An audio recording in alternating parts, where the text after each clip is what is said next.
Teším sa z tej obrovskej dôvery, ktorá sa mi dostala. Prijímam ju s veľkou radosťou, ale aj s veľkou dávkou už spomínanej pokory.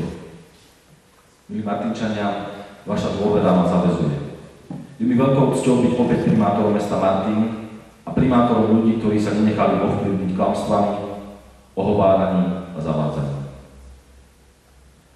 To všetko, čo sa udialo v posledných týždňoch, ma presvedčilo, že cesta, na ktorú sme sa vydali, je cesta veľmi ťažká, ale cesta správna.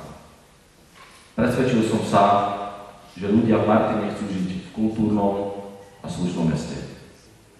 Naše mesto sa stalo vzorom a inšpiráciou pre ďalšie slovenské mestá. Spomeniem príklad, kedy minulý týždeň ma navštívili traja rozvolení primátori, pán Rybníček z Trenčína, pán Gogola z Banskej Bystrice a pani Macháčková z Prievidze, ktorí prišli s tým, že mesto Martin je pre nich vzorom a chceli by ísť takou cestou, ako sme sa vydali my, a preto všetkým by chceli okopírovať náš projekt Transparentné mesto. Presne ten projekt, ktorý je hlavným trňom v oku niektorým skupinám.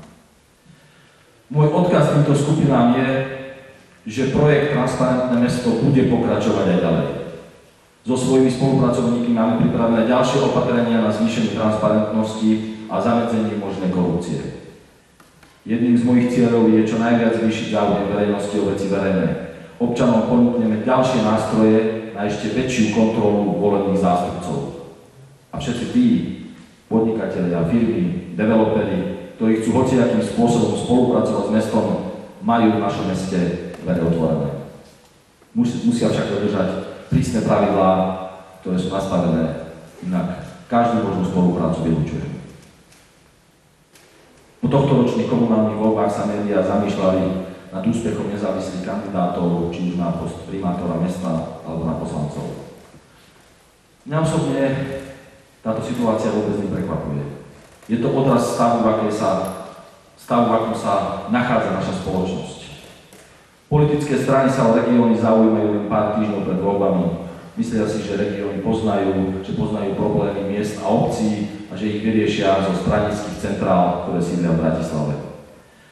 Vo svojich regionálnych štruktúrach potrebujú mať väčšinou členov, samozrejme čest výnimkám, ktorí ich využívajú len na poslušné hlasovanie na stranických snemoch.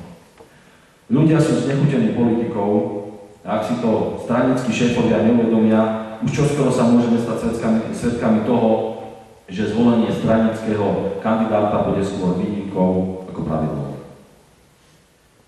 Budem sa aj naďalej snažiť o to, aby sa v našom meste nerobila taká tá politika, ktorú vidíme každý večer v televíznych novinách a sme z nej znechutení.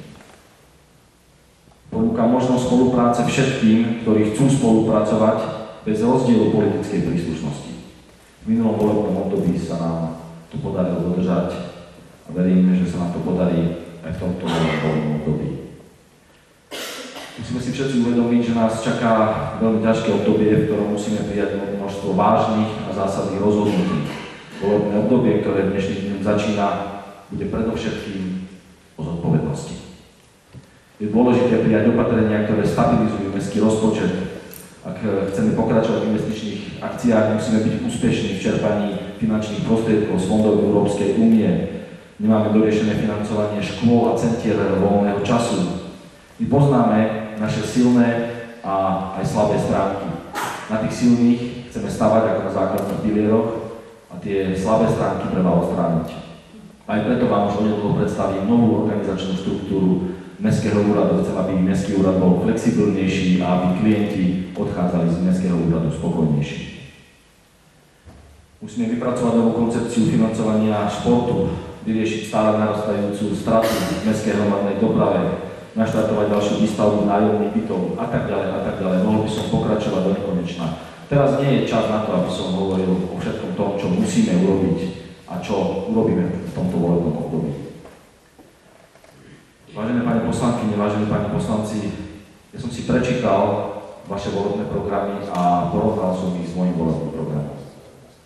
Najviac ma potešilo to, že som nenašiel žiadny zásadný rozdiel medzi našimi programami.